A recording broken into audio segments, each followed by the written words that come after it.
As far as we know, it's completely legal, but we don't know to this day.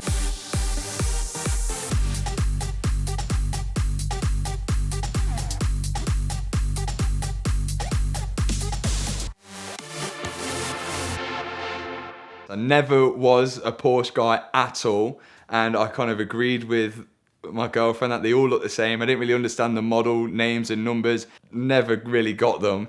Everyone says you've got to drive them to really get them, and a Cayman S came up on Copart, and the actual repair work that I wanted to do on a car was quarter panels and roof. I wanted to learn how to do it, and that had all the damage that I wanted to learn how to do. It had rear quarter panel damage, it had door damage, there was not one good panel on it, apart from, I think the bonnet was okay, or the hood in America, but the car had been completely rolled over and not one thing was good on it.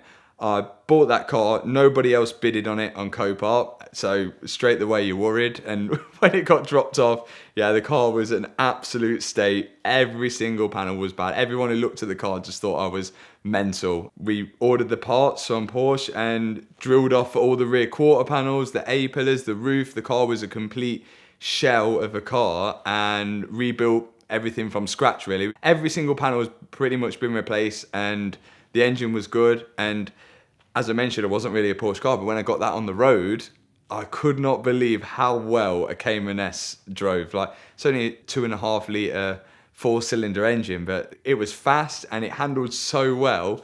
And I've said to my filmer, Matt, I was like, I'm thinking of selling the Aston because I like this Cayman so much. Since having the Cayman and driving that every day, and people seeing that, and the Porsche content was doing really well on my channel as well, then AdamLZ's 992 GT3, which got crashed on Tail of the Dragon, then got put on Copart in the US. Again, I thought it's not a possibility I'm ever going to buy that. It's 4,000 miles away from my house, in no man's land really. Like, buy cars in the UK, I've not got anywhere to rebuild it. There's no chance of me buying it. But everyone kept sending me it, and like, I loved the car, and I knew how hard it was to get one as well. I mean, it's all invitation only in the UK to buy one. They're selling for over the actual list price of the car as well. Anyway, a month before this car appeared on Copart, AdamLZ's GT3, I'd met Freddie Tavares, and he came over to the UK, met him at a car show, and he mentioned to me, if I ever want to rebuild a car in the US, give him a message and he'll happily host me at his place. And that just stuck in my mind. And when this GT3 popped up, I gave him a message and said, were you serious about that offer of coming down to rebuild a car over there? He goes, yeah, absolutely, yeah, come over, rebuild it, you can have your little space in the unit, go for it. So he helped me out with bidding on the car. I won the car, and the only time I've ever seen that Porsche is on Adam's channel. And the damage, we only knew what the damage was going to be from Adam's channel. So before we went, we were zooming in on the damage, trying to find, oh, it looks just like a bumper,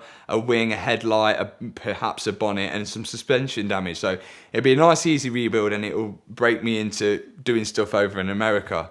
We flew over to America, and then one problem led to another problem, led to another problem. We got here, started stripping apart the car. We found it had structural damage to the front tub. Then starting the car was an issue as well. We found out like pyro fuses for the car, which break when the airbags go off. That was hidden way underneath the dash. So a lot of complicated stuff was going on with the car, and we only in America for limited time each time. Freddie then mentioned to us, oh, we need structural parts, and the US will not sell you structural parts because of their law over here, where Porsche registered repairers have to pay millions of pounds, I'm sure they were saying, for a license to be a Porsche registered repairer. So if you go into a dealership and ask for a front tub, which is what we need, they won't sell it to the public at all. But the UK will sell it to the public, but they won't tell you how to fit it. The US Porsche would sell us airbags, which made no sense because they can sell us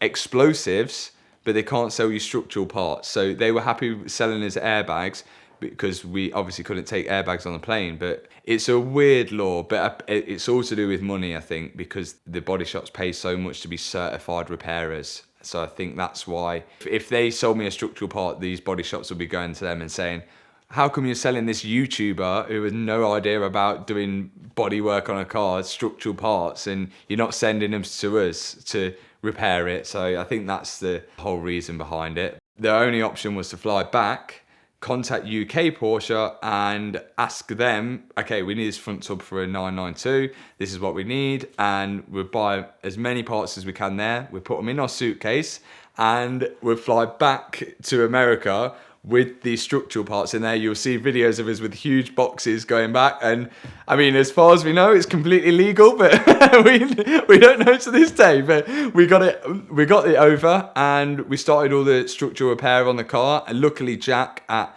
Freddie's workshop has done a lot of structural repairs to cars before. He's been in a body shop there, and have carried the experience from doing the Cayman S as well, so that really helped. Since then, we've rebuilt all the structural parts of the car, we've done all the suspension damage to the car and had it painted, but at the same time going to and from the UK for parts. But the best thing as well is Champion Porsche in Miami have actually helped us as much as they possibly can without selling us the structural parts. So they have been a real help, as much as a lot of people think the main dealer are against us. They're not against us, they just try to follow rules. So it's trying to please both people at the same time. But they are shocked that the UK people can sell us structural parts. But it is what it is. And now we have a GT3, which by the time this video probably goes out, is actually on the road. So it's made a really good story.